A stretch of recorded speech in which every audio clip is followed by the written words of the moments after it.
Good afternoon, ladies and gentlemen. Welcome to another wondrous Propagandacast with me, your host, Imperial Dane. A 1 versus 1 on Pripyat. Yes, indeed, Winter Pripyat. A 1 versus 1 between maxkeiser for the Soviet Union for the 3rd Armored Corps versus joesmith. Smith Joe. Absolutely wondrously original, creative name. Certainly one that shall ring through the ages.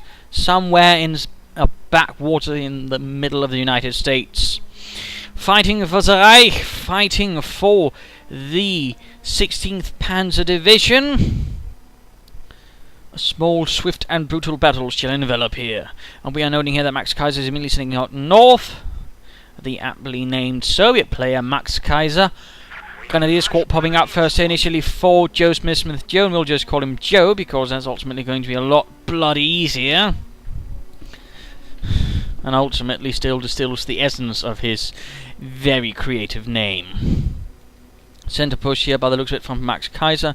No interest in the south, and usually, I mean, you'd see a sort of split along the river. That is, the player on the one side of the river secures his side, the other, his side. Instead, we actually seen that maxkeiser is pressing pretty hard for that which is closer more to the opponent's side of the resources, in fact ignoring what is effectively his. We of course also noting here a rush from the victory points for both sides, although maxkeiser made it first and will secure his victory point initially.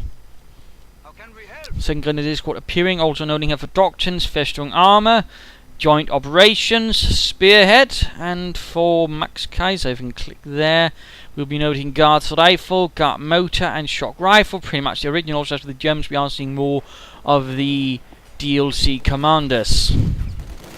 And that certainly seems to be a bit more of a common trait. That is, with the Soviet Union, you just see them sticking with the originals. Whereas with the Germans, there's a higher tendency of going for the newer ones, since they do offer some more, in several cases, flexible doctrines.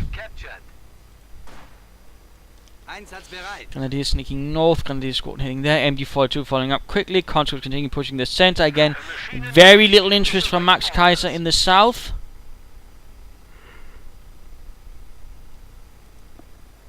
If not downright non-existent. Now we're going for the fuel point. Of course, joesmith Joe will not be able to make it in time, but of course he'll be able to quickly take it back, I imagine. Third squad of conscripts arriving there for maxkeiser, MD42 moving up. So far, so quiet after that small engagement, where there were not a single loss of pioneers, and barely any damage to the conscripts at all. But there we go, heading in towards the centre. Grenadiers, pioneers. MD42 needs to quickly move up. Conscript counter-attack from the north and the south. Pioneers doing what they can. Grenadiers pulling back slightly. Yuri drops down. Son of an accountant from Leningrad.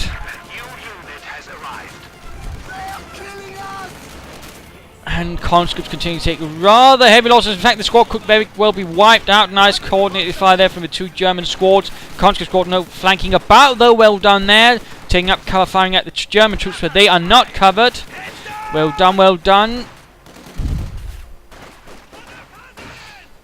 MD42 following up. Grenadiers finally pulling back. Pioneers doing as well. North company seems to pull back. Grenadiers moving up. Another squad of Grenadiers. 3 squads. And a Molotov pops up here in the centre, forcing away the Grenadiers, and the conscripts themselves now run off for the presence of a heavy machine gun. Finally something from maxkeiser, actually moving southwards. About damn time. And of course right here we also see that joesmith Joe was given an indicator of what to expect. That is nothing initially in terms of scout corps or anything, due to the fact again there were Molotovs. All those small upgrades are always an indicator of what might be happening, sort of timing. Should I be expecting this kind of rush, or should I not be expecting a kind of rush? And a Molotov like that within the first, full 3 minutes of the game usually indicates you can relax just a wee bit. Just a wee bit. And we're seeing he's taking the advantage of this to tech up, go for something a bit more nasty, I imagine. Points are being secured though, continually. Access to superior arms and soldiers. And the MG42 sets up in the watchtower, with Heinrich being stuck up in the tower itself. The sergeant ignoring his complaints about having a fear of heights. Punchers moving up there. Nice Molotov against the Grenadiers. Squawk catching on fire. Needs to really get out of there. Yes, they'll be less cold, but they'll also be dead. And there we go. One poor bastard lights on fire. Making good progress up in the north. Pioneers still need to be careful. They're down to very little health. Grenadiers and the MD42 finally falls away. The conscripts here. Victory points are all German. This is definitely a problem for maxkeiser, but he's finally securing the southern resource point, which is really also about bleeding damn time. Should have been happening a lot faster, I think. Certainly cost maxkeiser a small advantage there he could have gained. And Grenadiers here running into another Molotov. He's also got plenty of munitions for light machine guns if he so desires, in fact. That could really make things difficult for maxkeiser. There's joesmith. And Grenadier being sent on their own. This is a really bad move, you might ask. Well, why is this? Because it's a low health squad with low numbers being sent into enemy territory. The target might be harassment, but also know it's close to the enemy's base, and imagine if something caught them like this scout car, these Grenadiers would really be dead. Of course, he knows he probably doesn't have to worry about that way due to the Molotovs, but even then, I would describe this as a bit of an unnecessary risk. We easily could lose my Grenadier squad. Never mind what if that area had been mined. I mean, basically these two Grenadier squads should be pulled back, reinforced, and possibly even healed. They are not in a very good combat condition. Again, unit preservation rather tends to involve such mental calculations going on inside of your noggin, figuring out what's the state of this unit. Is it actually combat worthy or is it not? This is usually the spot where you'd say no, and then pull it back unless you actually had to do something behind your lines to secure something or set up bunkers. But there we go, finally legging it. That really should have happened earlier, but I suppose it could be worse.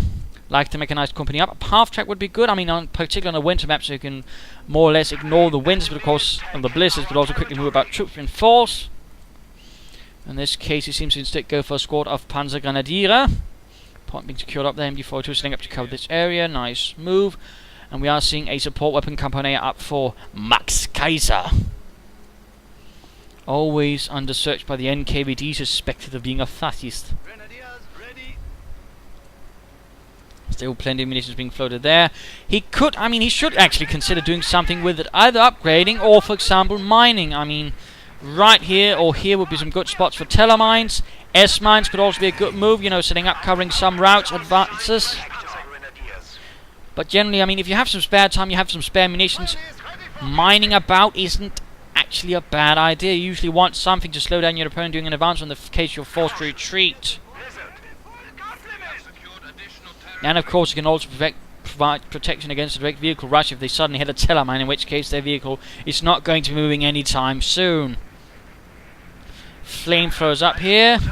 maxkeiser getting ready for another frontal assault. Guards, rifle infantry. I think he should consider actually spreading out a bit before launching an assault. The also noting here, a mortar half-track has been summoned in by Joe. Die Sonderkraftfahrzeug 250-7. Light half-track, but with mortar upgrades. Of course, there's also one for the medium half-track. This one was pretty much largely used for reconnaissance units.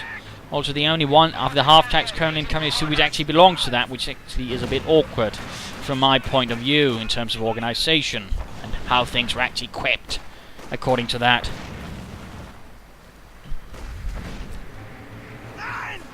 Grenadiers here need to retreat.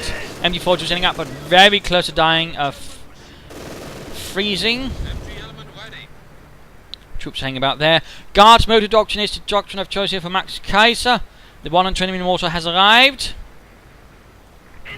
With the spearhead doctrine from Joe's in return. Of course, mortar half-tracks. Panzer tactician already available. Reconnaissance overflight soon, and then later on is going to be the Tiger tank and the fragmentation bombing run. So there's definitely some possibilities there. Still plenty of munitions being floated. Come on, Joe. Use it, use it, use it. And maxkeiser looks like to be setting up for some sort of assault again. Grenadiers going to move up. Mining up there, on the other hand, that's actually good for maxkeiser. Also a good spot to be doing so. Though at the same time, of course, he has to be careful since he's going to be within range of the mortar. And these combat engineers suffered a bit of an unfriendly fate.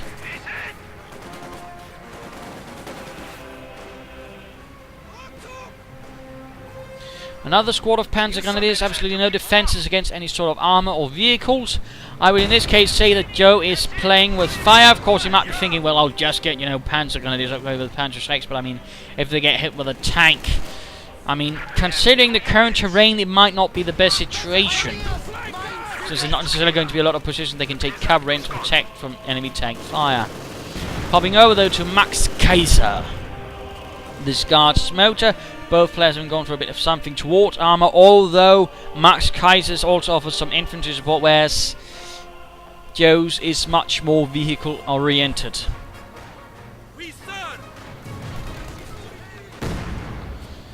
Minesweeper's up, he's setting up some defensive here to perhaps cover the flank of this position, which is nice, but he really should have some mines up. Meanin'. 300 points stand between us and defeat. There we go, heavy mortar firing away, not quite having success in hitting anything at all. Mortar half-track doing what he can. Mortar rounds incoming. The territory is in our hands. And joesmith moving up some grenadiers. Looks like the mortar half-track is in fact doing quite nicely. Enemy forces are capturing our supplies. Grenadiers, panzers moving up. Has been killed. Death before retreat. Guards infantry not upgraded, by the way, and we are seeing a field gun out. maxkeiser's current situation is a bit not good. That's part of the problem, is he's rather insistent on making frontal assaults, it seems. But we are now going to see an infantry assault going on there under heavy mortar fire from both sides. Bundle grenades, regular grenades. Mortar rounds flying all across the place. We do note that maxkeiser has suffered a bit needlessly at time, I feel. Make it quick. Mortar ready for orders.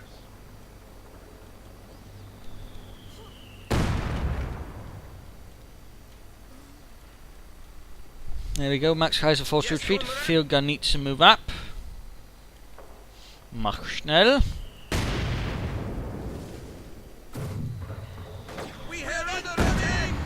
Heavy mortar gets off a bit of damage to the field gun sending up, but there's nothing covering it. The grenadiers moving up with a light machine gun. Well done in finally upgrading something. And panzer grenadiers again, perilous situation. Field hospital up, but he needs more infantry, needs more troops, he needs more pressure. Since currently Joe does possess a larger force, and also currently one more well equipped.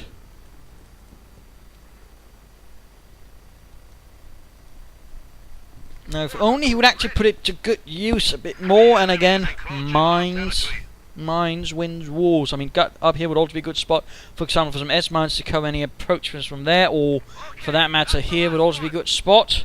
And certainly around here, since all the victory points are rather encapsulated around this small triangular sector, a lot of mines here could also prove quite beneficial.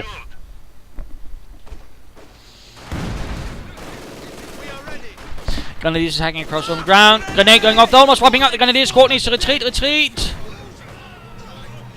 Another Grenadier squad nearby to provide additional support. There we go, gets a field gun. Guards infantry moving up, still not upgraded. Heavy mortar needs to be careful, he might, hit their own troops. And the mortar half-track is actually moving up. Target vehicle marking available.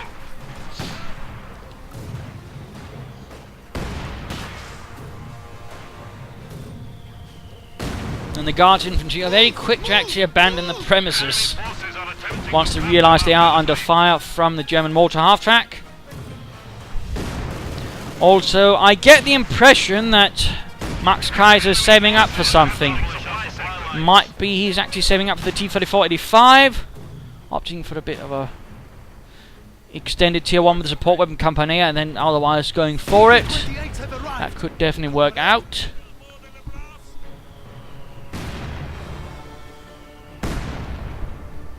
Though it should be noted, it is a bit dangerous. The territory is in our hands. In particular due to his current lack of infantry overall, and a bit of a lack of mining. Double your efforts. Things though are not really progressing in the way of maxkeiser at the moment. Not much max about him. And certainly nothing Kaiser about him either. Guards infantry moving up, finally upgraded with light machine guns, but again, maxkeiser does seem to be a bit of a Occasionally crude player resorting only to frontal assaults. Get his sacrifice. But finally setting up some mines here, although not perhaps paying attention fully.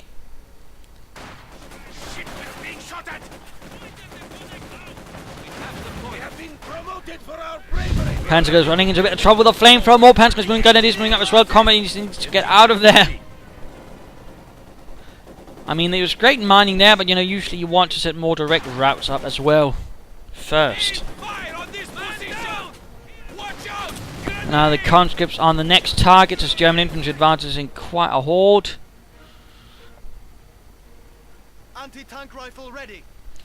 And maxkeiser needs to figure out what he wants to do. Either he needs to wait for the armor to break through their machine gun positions here in the center, and there's pretty much nothing else actually covering them. In which case, I mean, two T-3045s could really tear up a huge chunk of Joe Smith's forces, and of course the front line advanced quite far because there are no Panzerschrecks, no packs, no anything to actually halt an assault from two T-3045s. Of course, another attempt would basically be shifting over here, setting up an assault up through here, and then basically trying to catch Joe Smith off guard. The question is, will that actually succeed either? What do you need? Joe's reign of terror continues, finally occurring the field gun. And looks like the heavy mortar actually wiped out the entire MG42 crew. Well, except one man. So that's quite nice. Grenades going off. The Panzer's finally upgraded with the Panzerschrecks. Clearly Joe's now getting a bit worried for some reason about armor, though we've seen none. More grenades going off. Conscripts taking a nasty beating there. Mortar half-track up, very close to the front line. Needs to be careful here, Joe. Needs to be careful. 4-6 men now. Not really a good idea to send up your mortar half-track alone without any reconnaissance first. Looks like he was attempting very clearly to get that mortar half-track succeed in burning away several members, but ultimately not their existence. Or at least the squad existence itself. Quickly follow up with another infantry assault. I don't think so many assaults towards here will gain as much as, for example, putting more proper pressure down south where most of the resources of maxkeiser are. And also looks like soon the T-3045s will arrive.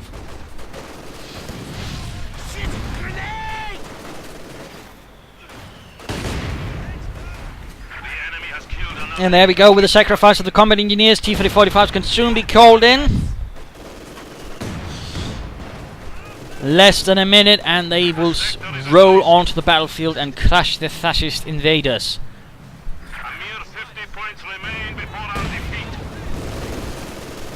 MG42 field gun continue firing away.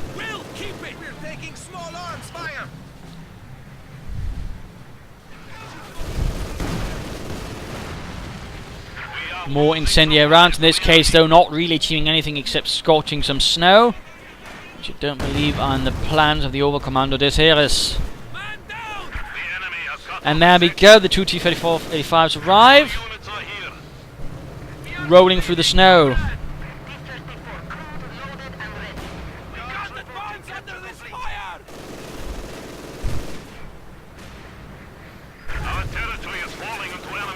Grenadiers advancing, but now they are in trouble. There we go, T-3045s opening up on the German infantry. The German infantry in trouble, and we see a swift retreat right here.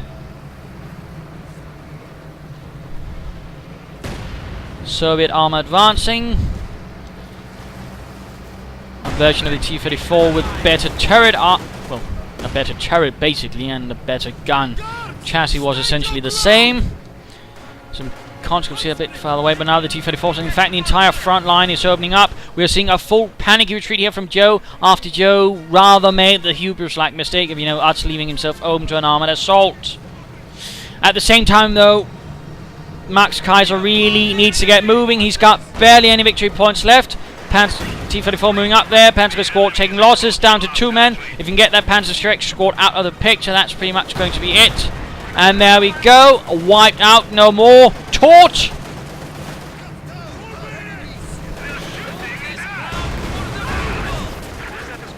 There we go, picked up the Panzerschreck, or at least one of them, but clearly not enough. And we are seeing a support armor corps up. Panzer squad wiped out. In fact, 2 squads of Panzer already wiped out. No, T-3045s are quite devastating towards infantry.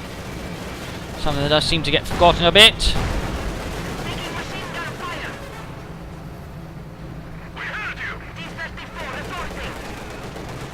I do believe it's time to have a look at Joe Smith. Joe, who himself can get a Tiger tank. If he cancels this and just otherwise wait for the manpower, he can call in a bloody Tiger tank, which will pretty much solve all of his problems. Well, that does not seem to be his prerogative. Instead, we're seeing lots of Joe's troops getting wasted. In fact, he's building up a tank. Oh, good lord.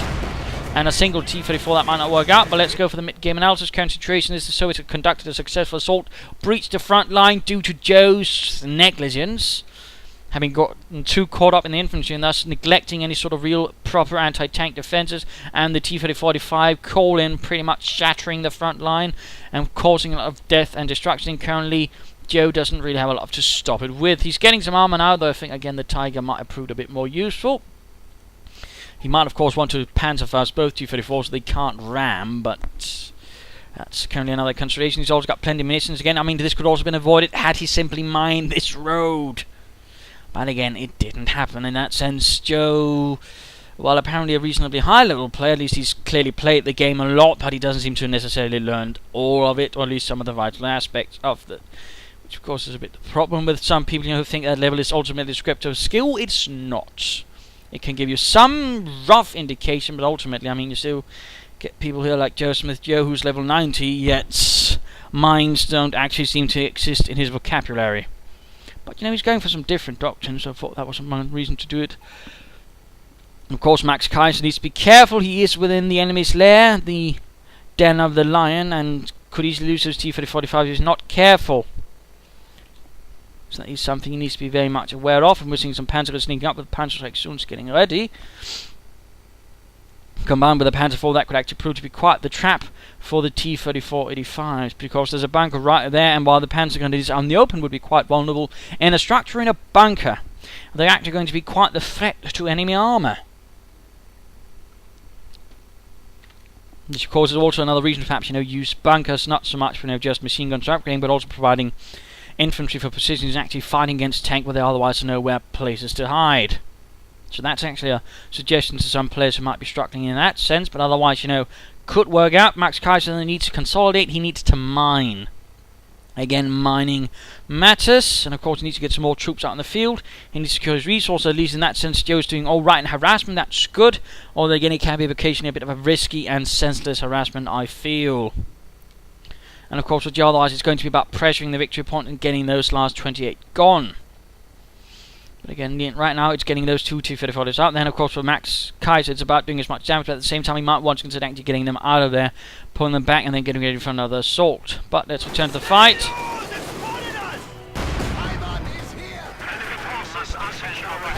Grenadiers, there we go. One shot from the T-3045. Squad of Grenadiers out.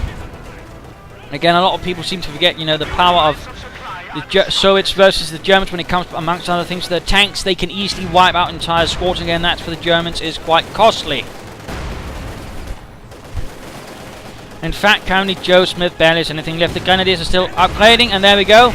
In the bunker, doing some damage here. Harder to deal with, but at the same time, you need to consider getting out of the bunker soon, since they were a bit too eager to get into it. And of course, the bunker's about to collapse. In fact, now they need to vacate it. Get out, Joe. Get out. Rückzug verlassen. Raus. And no, instead he lost his Panzer Grenadier squad. A bit senseless there. I mean, of course, if he was able to do more damage, he would have survived. Did certainly survive longer, but he should have still gotten out there. That would have certainly increased the survival chances a bit further. Now, we do see the Panzer Force arrived. Right here, maxkeiser might want to consider actually ramming the Panzer IV with the T-35, so the other one has a chance of still taking it out. Instead, we are seeing a bit of a frontal fight here, and both T-34s are already damaged. Note this. So the Panzer IV might have an advantage. And there we go, one down. And there we go. Then he rams. He probably should have done that a lot earlier instead. Well, he's got a T-3045 stuck in the enemy's base. Of course, the question is, can Joe actually get into the fight after this? He still suffered heavily, extensively, and without mercy. And now the mortar half takes also in a bit of trouble. And the T-3045 here was so close to Veteran 2, so close. What a shame.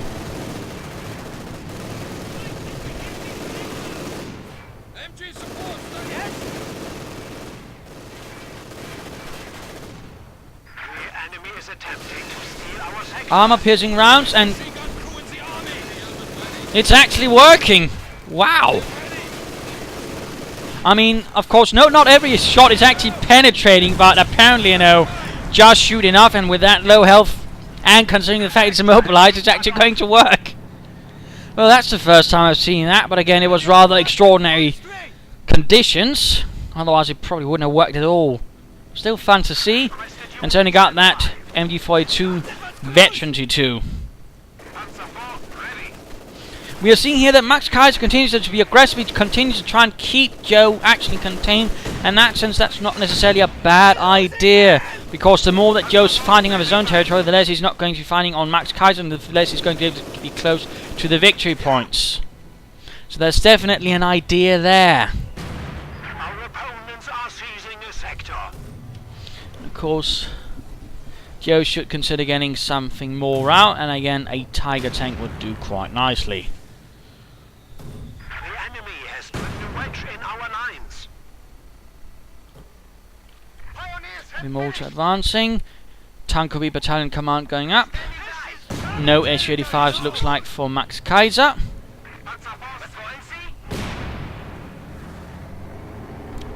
More infantry on the way.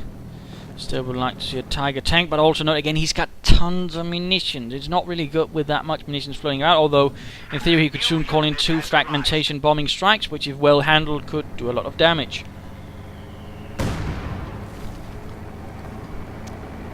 Panzer advancing.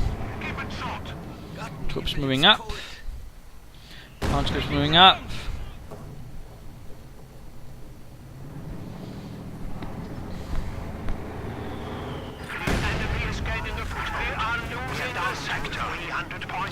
Bit of a risky maneuver right there with his Panzer IV. He could risk getting an anti-tank grenaded. Though we do see he realises this is a bit of a perilous situation, pulls it back before the conscripts were able to get off the Panzerschreck on it. Grenadiers moving up in front. Conscripts pinned and actually make it into the watchtower. And there we go, fragmentation bombing run likely. There we go, against the heavy mortar. Can it make it? Can it make it? Almost the entire mortar crew wiped out, but one last man survives. One man steps out of the smoke and blood dust, covered in bits of his friends. And it looks like harassment is getting pretty heavy from both players. The country trying to cut off points, take resources back. Certainly interesting, but really I think the primary focus from Joe should be taking back the victory points, but he's too concerned about the resources right now, and certainly also harassment. It might be actually a deceptive strategy here from maxkeiser, basically to draw Joe Smith's attention away from the victory points and basically keep him occupied on everything else. And it looks like that Joe is actually taking the bait, and that squad of conscripts needs to get out of there. A veteran with 3 conscripts squad with a Panzerschreck is not something you actually want to lose. That would be a bit sad. Several squads of conscripts with Panzerschrecks, Raketen Panzerbuchse. German mortar continues to fire away. Close to Veteran 2, which would definitely make it more lethal.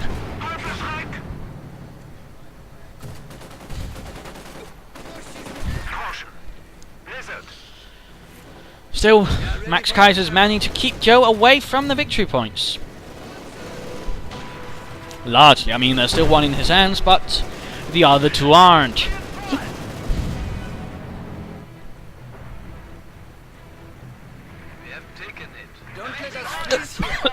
Hiccup. That was a bit of an awkward one.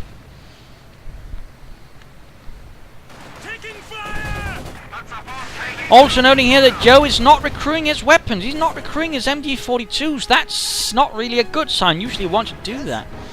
And certainly it's the hallmark of the more clever players that they generally tend to recruit weaponry, enemies, all their own.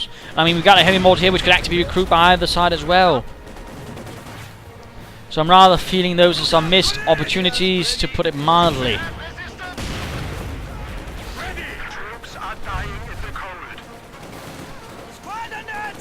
Certainly a bit of a dangerous situation. Quick grenade here against the Pioneers and Grenadiers. Very close then, certainly won't allow them to secure the heavy mortar without losing a squad. We are seeing that maxkeiser is pushing up with fresh troops of another field gun and the veteran conscripts. Though it's certainly being a bit difficult for maxkeiser to hold the front. And there we go, unit lost. Grenadiers got wiped out. Looks like some Pioneers, perhaps, hard to say. Either way, Joe is a bit stretched out. More like machine gun smart work. Instead we see a retreat.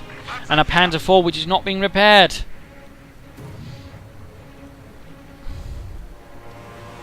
And a T-70 light tank. Troops reinforcing. Company is moving out. Ready. Another Pioneer squad on the way. And another MG-42. Again, why he isn't recruiting the MG-42s in his base is beyond me. It would be a lot cheaper. So, I mean, really, why he doesn't do it is a mystery for the ages, to be honest. Unless, of course, Joe is absolutely terrible when it comes to economy. Which certainly seems to happen to some players. Noting now a flame for a half-tank apparently on the way. Points continue to tick down there for Joe. He needs to really rectify that.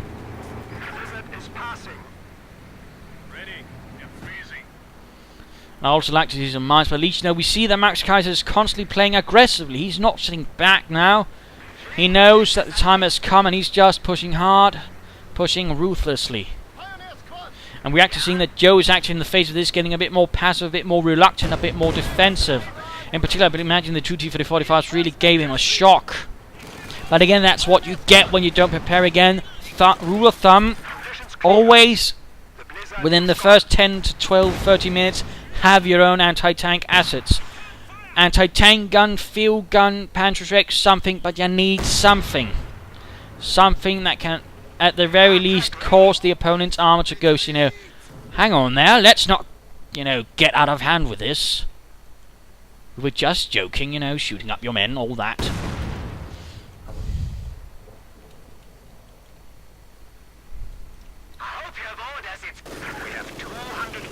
But we are noting a much more defensive posture. And there we go, the building collapses, the workshop is gone, the MG-42 crew inside it is dead. Enemy forces are securing our territory. And right now the increasingly defensive play here from Joe is actually hurting him, as is allowing maxkeiser easily to deal with him. And in fact, the defensive play is something that the heavy mortar can handle quite nicely due to its quite large radius and damage. And we're seeing here a blob of infantry arriving now from Joe. It looks like Joe is losing it, cracking perhaps a bit under pressure. Standing by. Panzer IV moving northwards. And there we go, the flame for a half-tank hits the only mine that maxkeiser's laid down on the entire map. Well, besides this one, but you know, that still says something. Panzer IV moving in from north, but that has absolutely no infantry support. Why not, Joe?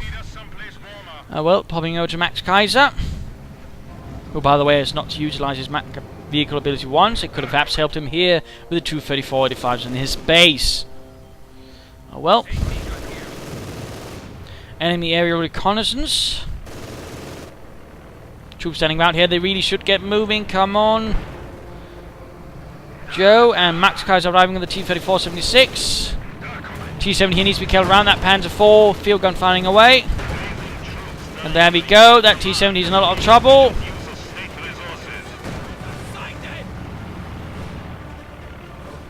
Troops coming up here from the south. That's good. That's better. At least half-tank's not been repaired fully. Troops also standing about there. Come on, Joe. This is not the time to freeze up. And there we go. T-34 rams the Panzer IV. Panzer IV actually gains Veterancy 2. Hurrah. Except it can't really do much with it at the moment. But we are seeing that maxkeiser set up an all-round defense, or at least defensive nucleus, in the 3 victory point zone. And certainly, again, that's a bit, you know, the problem with this map. I mean, it really allows you to easily, in that sense, get a victory point victories. And that way, perhaps not the best of competitive maps. But, you know, it has its merits, I suppose, and ultimately can also show some flaws when it comes to players. In this case, it rather shows that Joe does have some problems and occasionally focusing on what matters. In fact, he's about to drain out on victory points himself. And of course, he lost the chance to actually regain the victory points when he actually had it. And of course, the gun is also suffering heavily. Heavy mortar fires down there. Well done, well done. Panzer IV receiving repairs. Troops moving up. Again, why Joe didn't push harder is beyond me. And actually, we note here that maxkeiser is actually recruiting the weapons, unlike Joe. I'm disappointed in you, Joe. So is Germany. You have disappointed Germany, Joe. How could you? New units have arrived. More light armor arriving here for maxkeiser. And the Panzer IV is ready again. The T-34 has not been repaired, by the way, so that should give the Panzer IV ample time to blow it away. And of course, Veteran 2 will make it harder for the opponent to just knock out as well. But no, he seems to be playing passively. Oh dear. And we see a Tiger arriving. Finally a Tiger arrives. That really should have happened a lot earlier. If it should have arrived. Not when you're about to lose. Looks nice with the winter ambush skin. And there we go, T-70 moving up.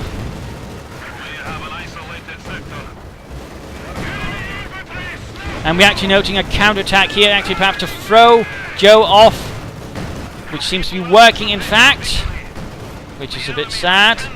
Flame for after Cat, points taking down, and he's harassing, he's not going for the victory point. I think Joe's cracked under the pressure.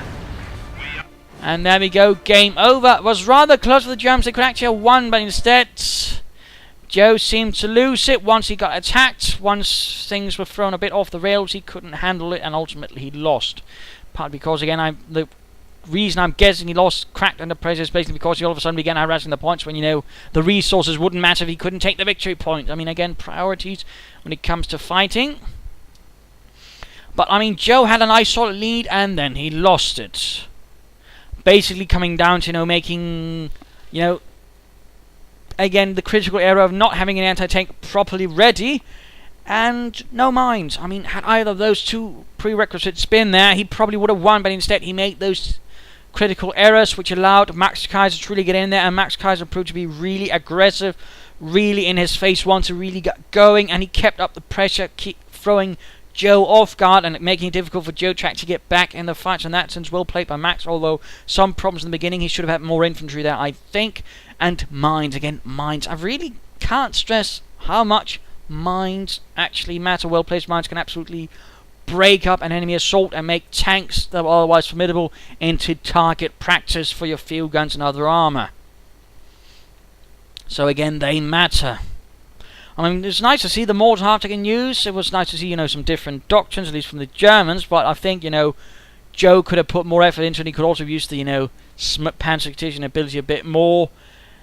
But, you know, there you go. And of course, Joe should have used more of his munitions earlier on, more light machine guns and mines. Mines. So, there you go. Hope you learned a thing or two from this match. Hope you enjoyed it. If you did, want to subscribe, tell your friends. If you didn't, well, why not in the replay of your own? Provide some feedback in the comments. This is Imperial Dane saying cheers.